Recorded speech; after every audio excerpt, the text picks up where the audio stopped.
जय गुरुदेव।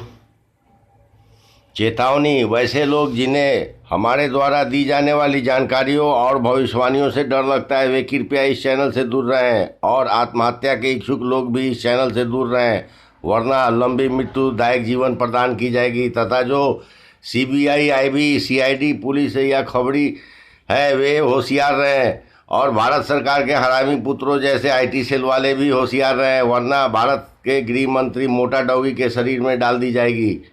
और जो इस्लामी जिहादी विचारधारा वाले या ईसाइयत विचारधारा वाले या हिंदू नामों वाले नौबौद्ध मुस्लिम या ईसाई हैं वे विशेष रूप से होशियार रहें।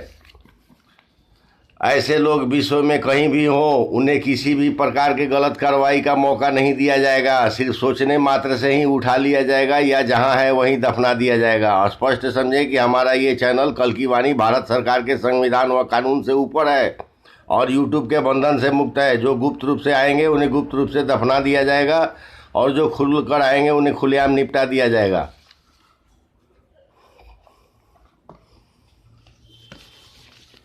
अभी आप सबके प्रश्नों के उत्तर, बहुत सारे प्रश्न आए हैं, उनके उत्तर दिए जा रहे हैं। और सबसे पहले जिन्होंने लिखा है कि आप की भविष्यवाणी सत्य हुई, पंजाब में जहरीली गैस लीक हुई, या जिन्होंने लिखा है कि जहरीली गैस वाली भविष्यवाणियाँ सत्य हुई, उनको बहुत बहुत धन्यवाद। तथा जिन्होंने लिखा है कि आज से यानी 4 मई 2023 से मणिपुर दंगा फसाद शुरू हुआ, आपकी एक एक भविष्यवाणियाँ सही हो रही हैं। ऐसे सभी प्रिय दर्शकों को बहुत बहुत शुभकामना। एक बहुत सुंदर कमेंट है कि आपने जो श्री कल्कि भगवान का गुरु मंत्र दिया है उसे हम किसी को भी दे सकते हैं या उसका प्रचार भी कर सकते हैं। दूसरा प्रश्न है कि यूट्यूब पर भविष्य मालिका के प्रचार कर सकते हैं, साथ ही साथ आपके दिए हुए मंत्रों का भी। तो उनका उत्तर है कि ऐसे विचार के लिए आपको और आपके पितरों को नमन है, क्योंकि बगैर पूर्वजों के पुण्य के ऐसे विचार नहीं आते हैं। हमारे तरफ से आप गुरु मंत्र और भविष्य मालिका के प्रचार प्रसार के लिए पूर्ण आज्ञा है तथा भविष्य मालिका को ट्रांसलेट करके प्रचार करना बहुत अच्छी बात है। परंतु पाखंडियों के समूह भविष्य मालिका रिसर्च ग्रुप और इसके पाखंडी संचालक काशीनाथ मिश्रा से बचकर काम करे तो अच्छा होगा, क्योंकि इस पाखंडी ने भविष्य मालिका को तोड़ मरोड़ कर पेश किया है और भारत सरकार के दबाव में दुष्टों को साधु बताता है और अपने ही बेटे को कल्कि अवतार के रूप में बैठाकर पूजा भी दिलाता है। और सामान्य लोगों से विनती है कि ऐसे दुष्ट काशीनाथ मिश्र की संस्था से बचें। इसका सारा कार्यक्रम आईटी सेल के द्वारा तय होता है और आईटी सेल से भी पैसा लेता है और लोगों से अपने बेटे को कल्कि अवतार बताकर धन व चढ़ावा लेता है। और नरकासुर राक्षस के अंशावतार शैतान मोहनदास करमचंद गांधी को राष्ट्रपिता बतलाता है, जो कि इस पाखंडी का कुकर्म में क्षमा योग्य नहीं है। एक प्रश्न है कि आपने 1.25 वर्ष बराबर 15 महीना लगभग का गुरु चंडाल योग बताया है और कई भविष्यवक्ता 3 से 6 महीना बताते हैं, इस पर प्रकाश डालें। उनका उत्तर है कि ये स्पष्ट समझे कि हम लोगों के तरह डिग्रीधारी विद्वान या गोल्ड मेडलिस्ट नहीं है और हमें कोई डिग्री की आवश्यकता नहीं है। इसलिए ऐसा होता है। वैसे आप सभी के जानकारी के लिए बता दूं कि इस संबंध में उड़िया संत श्री अच्युतानंद दास व श्री पंचसखाओं ने अपने ग्रंथ में स्पष्ट लिख दिया है कि युग परिवर्तन के समय अनेक विद्वानों के ज्योतिषीय गणना पर आधारित भविष्यवाणी गलत होगी।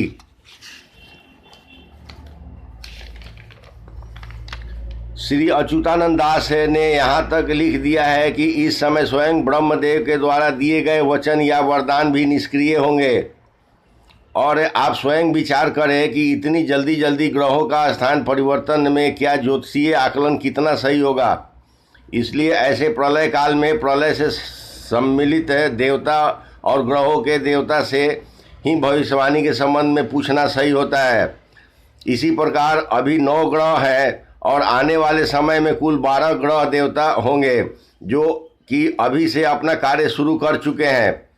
तो इस हिसाब से आज किसी बच्चे का जन्म कुंडली बनेगा तो क्या वह जब 12 ग्रह होंगे तो क्या वह जन्म कुंडली सही होगा? इसका जवाब है कि सही नहीं होगा। और हम विद्वान नहीं है, इसलिए वो 3 नए ग्रहों से भी किसी व्यक्ति विशेष की भविष्यवाणियों में दिशा निर्देश लेकर ही लिखते हैं, क्योंकि वे नए ग्रह भी अपना कार्य शुरू कर चुके हैं और वर्ष 2028 के बाद नए कैलेंडर में वो घोषित तौर पर मान्य हो जाएंगे। और मैंने कुछ विद्वानों के चैनलों पर भी कहते सुना है कि जब पंचसखा की भविष्यवाणियाँ सत्य हो सकती हैं तो हमारे भविष्यवाणियाँ सत्य होगी।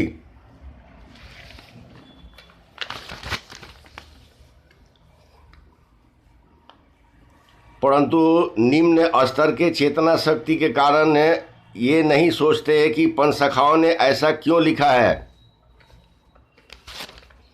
सिर्फ पढ़ते हैं और कुछ समझते नहीं है। यानी वर्तमान में जितने भी लोगों के जन्म पत्री बना हुआ है वो आने वाले 5-6 वर्षों के बाद पूर्ण रूप से बेकार या अधूरा होगा। खैर, अब इसके उत्तर को पूरा मानकर यहीं छोड़ देते हैं। यानी इस संबंध में यही समझें कि भविष्य में 12 राशियों की तरह 12 ग्रहों का भी प्रभाव पृथ्वी के जीव जंतु के ऊपर होगा। दूसरा एक प्रश्न है कि जिनका कमेंट है कि 2-3 बार खंड प्रलय सुरक्षा यंत्र के लिए मैसेज किया और कोई रिप्लाई नहीं आया। इस प्रकार के अनेक लोग लिखते हैं। उनका उत्तर है कि हम सभी मैसेज को ठीक से पढ़ते हैं। आप कितने बार भी मैसेज करें, जब तक हमें ऋषि परशुराम जी या ऋषि दुर्वासा जी से अप्रूवल नहीं मिलता तब तक हम किसी को रिप्लाई नहीं दे सकते हैं।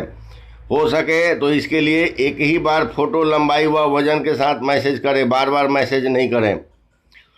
एक प्रश्न है जिनका प्रश्न है कि प्रलय काल में बच्चे सुरक्षित रहेंगे या नहीं। तो उनका उत्तर है कि बच्चे कोई भी हो बहुत प्यारे होते हैं, परंतु 8 वर्ष के नीचे बच्चों की हमें कोई जानकारी नहीं है। इसलिए भी 8 वर्ष से नीचे के बच्चों को खंड प्रलय सुरक्षा यंत्र नहीं दी जाती है।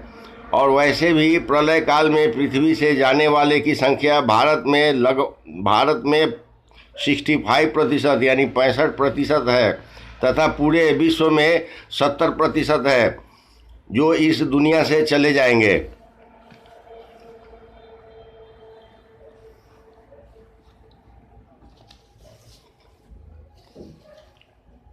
ओम नमः शिवाय। एक और प्रश्न है कि मैं स्वामी विवेकानंद के बारे में जानना चाहता हूं कि क्या वे सच्चे सनातनी थे। तो उनका उत्तर है कि हाँ, वे सच्चे सनातनी थे और वे 2 वर्ष बाद भारत भूमि में मिलेंगे और दिल्ली में जो संसद भवन बन रहा है उसे उनके ही नाम से जाना जाएगा और वे वहीं से पूरे विश्व के ग्राम पंचायतों का संचालन करेंगे। बाद में वह स्थान बदल दिया जाएगा। इसके संबंध में पहले भी वीडियो में बताई जा चुकी है। एक प्रश्न है कि संत श्री आसाराम बापू के शिष्यों के गुण अवगुण क्या है, वे कैसे अपने सदगुरु को जेल से बाहर लाने में सफल होंगे। उनका उत्तर है कि बहुत थोड़े से शैतान शिष्य उनके ही संस्था के उच्च पद पर बैठे हुए हैं जो सरकार के इच्छा से सरकारी हिंदू बने हुए हैं, जो श्री आसाराम को बाहर नहीं आने देना चाहते हैं। और जो बहुसंख्यक शिष्य श्री आसाराम से सच्चा प्रेम करते हैं उनमें कोई अर्जुन जैसा शिष्य नहीं है जो प्रयास करके उनको बाहर ले आवे। इस संबंध में हमारे पुराने वीडियो देखकर समझ लें कि उनके शिष्यों में कितने दुष्ट व शैतान उच्च पदों पर बैठे हुए हैं। और इस संबंध में हमारे चैनल के कमेंट बॉक्स को भी देखकर अंदाज़ा लगा लें। एक प्रश्न है कि क्या आपके पास सिद्ध नागार्जुन तंत्र के बारे में कुछ जानकारी है तो बताएं। तो उनका उत्तर है कि सिद्ध नागार्जुन तंत्र की रचना देवादिदेव श्री महादेव की इच्छा से महर्षि वाल्मीकि जी ने किया था। इसके 4 उद्देश्य थे: मारन, मोहन, वशीकरण व उच्चाटन।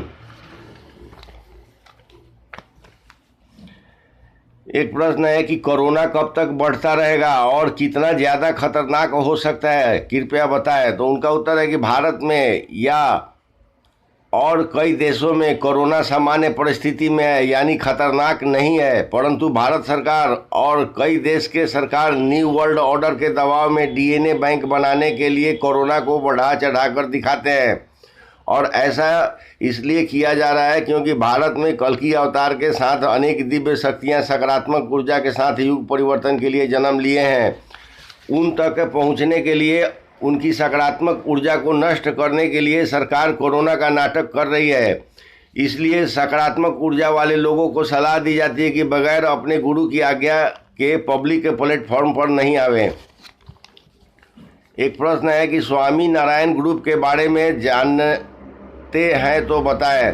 उनका उत्तर है कि ये 1700 से 1800 ईस्वी के बीच गुजरात में थे और वहीं अपना कर्म भूमि बनाया। ये बहुत भ्रमण करने के बाद महिलाओं को समाज व सनातन धर्म में उचित सम्मान की व्यवस्था किए, जो सराहनीय कार्य है। फिर ये पुनः जन्म लेकर भारत में जन्मे तो भारत भूमि को खंड खंड में बटा हुआ देख बहुत दुखी रहते थे। फिर अखंड भारत के लोगों को वैचारिक रूप से जोड़ने के लिए रामायण धारावाहिक का निर्माण श्री रामानंद सागर के रूप में किया।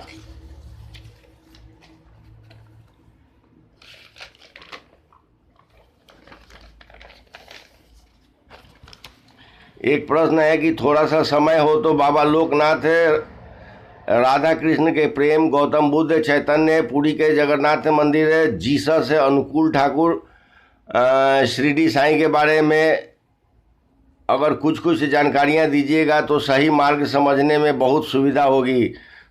उनका उत्तर है कि बाबा श्री लोकनाथ का जन्म उड़ीसा के पुरी क्षेत्र में 1734 में हुआ था। ये 8 भाई बहनों में तीसरे स्थान पर थे। अत्यंत गरीबी के कारण 9 से 10 वर्ष की उम्र में स्कूल जाना छूट गया। एक दिन उनके स्कूल का हेडमास्टर उनके घर इसलिए आया कि उनके माता पिता से मिले और वह घर आए। तब हेडमास्टर ने उनके पिता से कहा कि आपके बच्चे का स्कूल का खर्च हम उठाएंगे। तब इस छात्र ने कहा कि आपके स्कूल से भी बड़ा स्कूल में मेरा नामांकन हो चुका है। ये 254 वर्ष की उम्र में समाधि ले लिए। ये मूलतः बंगाली परिवार से थे और एक सिद्ध योगी भी थे और इनकी अभी भी अनेक मंदिरों में पूजा होती है। इसके बाद है आपका प्रश्न है कि राधा कृष्ण के प्रेम के संबंध में है। तो इस संबंध में हम 22 मार्च 2023 का भी वीडियो में बता चुके हैं। वैसे द्वापर काल के महाभारत में मात्र 2 ही राधा का जिक्र है। एक योद्धा एकलव्य के पालन पोषण करने वाली माता है जिनका नाम राधा है, और दूसरी राधा प्रभु श्री कृष्ण के जन्म से पहले से मामी के रूप में थीं, जो श्री कृष्ण के मामा कंस के परिवार से अलग थीं, जिनके पति का नाम श्री वैकुंठ देव था।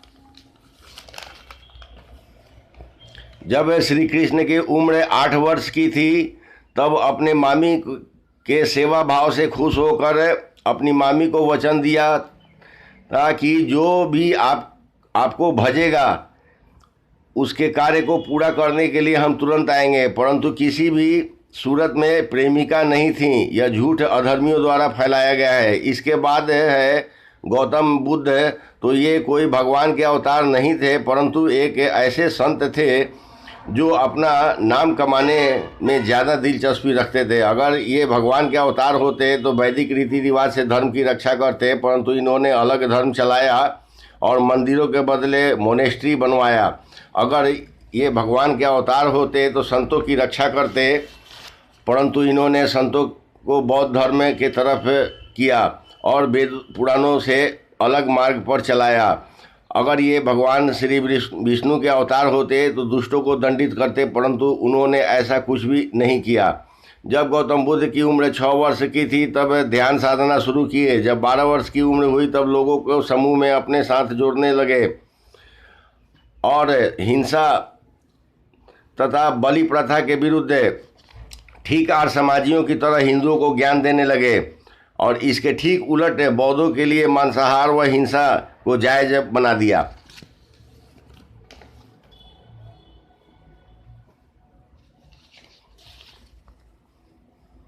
फिर आपका प्रश्न है कि चैतन्य के बारे में बताएं। तो चैतन्य कोई व्यक्ति विशेष का नाम नहीं है।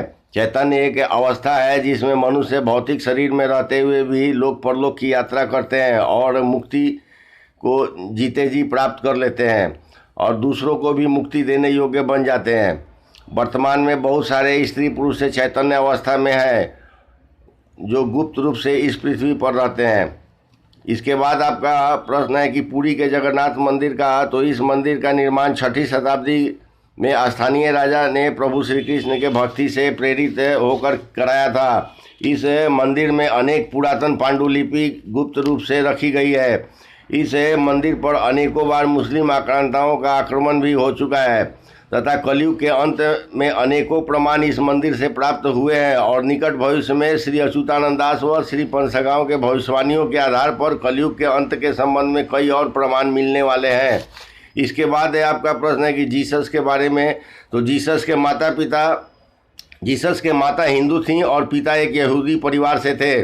जीसस में प्रभु श्री कृष्ण के भक्ति बहुत थी और वे अपने कृष्ण भक्तों को क्रिश्चियन समूह के रूप में जानते थे। इनका जन्म इजराइल में और मृत्यु भारत में हुआ। इन्होंने क्रिश्चियन ग्रुप नाम के कुछ डायरी लिख रखा था। उसी डायरी के आधार पर क्रिश्चियन रिलीजन का शैतानों द्वारा निर्माण किया और अधर्म को बढ़ाने के लिए कुछ समूह के लोगों ने थर्ड टेम्पल में विश्वास करना शुरू किया। फिर क्रूस की कहानी को जीसस से जोड़कर बाइबिल का निर्माण हुआ, जबकि इनकी मृत्यु सहज हुई थी और ये कश्मीर भारत में ही ध्यान अवस्था में मृत हुए थे। ये संस्कृत भाषा के ज्ञाता भी थे और क्रिश्चियनिटी के निर्माण का उद्देश्य ही था कि सकारात्मक ऊर्जा वाले स्त्री पुरुष को मारना और उनकी विद्या को नष्ट करके अपना राज चलाना। इसके बाद है आपका प्रश्न है कि ठाकुर अनुकूल चंद के बारे में बताएं। तो ठाकुर अनुकूल चंद एक अच्छे साधक, एक सिद्ध संत और चैतन्य अवस्था वाले शुद्ध आत्मा थे। ये अपने सिद्धियों का कभी भी प्रदर्शन नहीं करते थे और अपने शिष्यों के भलाई के लिए सदैव कार्य करते थे। इसके बाद है आपका प्रश्न है कि शिरडी साईं के संबंध में। तो यह लुटेरा अपने बाप के साथ तुर्की से आया था। एक महात्मा के साधना से नीम का पेड़ का पत्ता भी मीठा हो गया था। उसकी हत्या करके उसके बाप ने उसकी हत्या कर दी थी और उस स्थान पर अपना कब्जा बना लिया, जबकि उस महात्मा की इच्छा थी कि उस भूमि पर श्री कृष्ण का मंदिर बने, परंतु हिंदी फिल्म के जिहादियों ने षड्यंत्र के तहत शैतान साईं को आगे बढ़ाया और दुख की बात है कि हिंदू यहाँ जाकर चढ़ावा चढ़ाते हैं। आपके प्रश्नों के उत्तर पूर्ण हुए। आशा है लोगों में इससे जागरूकता बढ़ेगी।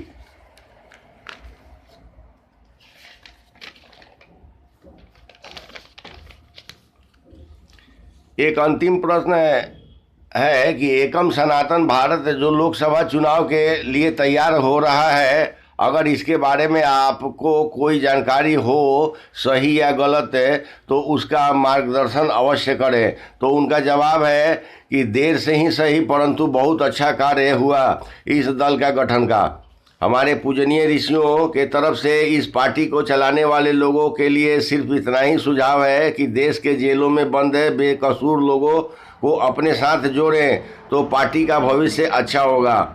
और एक छोटी सी भविष्यवाणी भी इस पार्टी के लिए है कि जब केंद्र और यूपी के सरकार चलाने वाले कुत्तों की तरह इधर उधर भागते फिरेंगे, तब एकम सनातन दल के लोग हमसे मिलने आएंगे।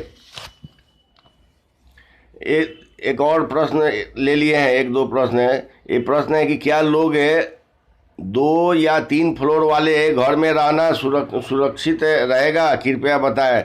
उनका उत्तर है कि ऋषि परशुराम जी के मुताबिक युग परिवर्तन के बाद ग्राउंड फ्लोर व फर्स्ट फ्लोर के ही घर होंगे। इसके ऊपर के फ्लोर वाले घर सिर्फ सरकारी ही होंगे जो वैदिक रसायनों से बनेंगे और वर्तमान के फर्स्ट फ्लोर से ऊंचे मकान प्राकृतिक आपदा में नष्ट हो जाएंगे या तोड़ दिए जाएंगे। अतः फर्स्ट फ्लोर के ऊपर के घर सुरक्षित नहीं है। एक और प्रश्न है कि भारत में हनुमान जी के हर एक गांव में मंदिर है, ऑलमोस्ट 90% गांव में, तो उन सभी मंदिरों का क्या होगा? तो उनका उत्तर है कि ऋषि परशुराम जी के मुताबिक मंदिर रहेगा परंतु हनुमान की मूर्ति टूटेगा, और कुछ स्थानों पर भक्त लोग हनुमान की मूर्ति नहीं तोड़ेंगे, उन्हें घृणा के केंद्र बनाकर रखेंगे और हनुमान को घृणात्मक भाव से उल्टा पूजा देंगे। और कल्की देव की राजधानी में एक सिद्ध शक्तिपीठ मंदिर भगवान विश्वकर्मा जी के द्वारा बनेगा, जहां माता श्री तारा देवी द्वारा हनुमान के गला काटने का दृश्य होगा, और देवी मनसा, देवी परिक्रमा और देवी ज्येष्ठा के द्वारा हनुमान को मुंह में दबाए हुए दृश्य भी होगा।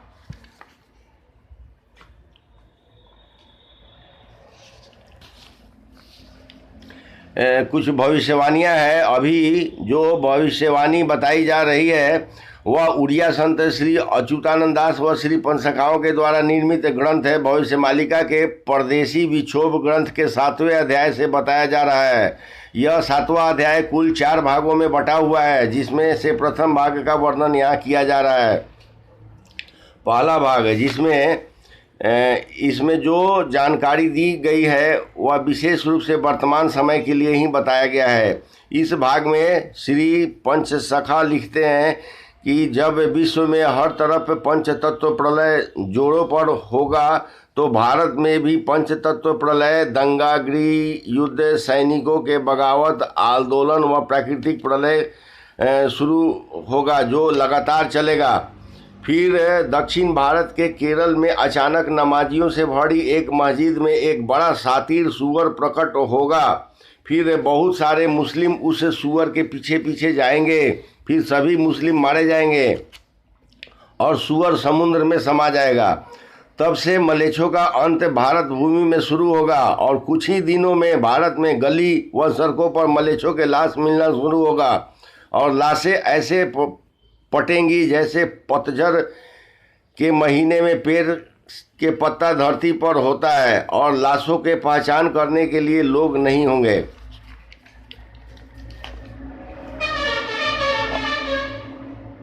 पूर्व में बताई गई भविष्यवाणियों कि आधा इंच से 2.5 इंच तक के कीड़े मकोड़े आएंगे और यह मक्का मस्जिद में सफल भी हुआ।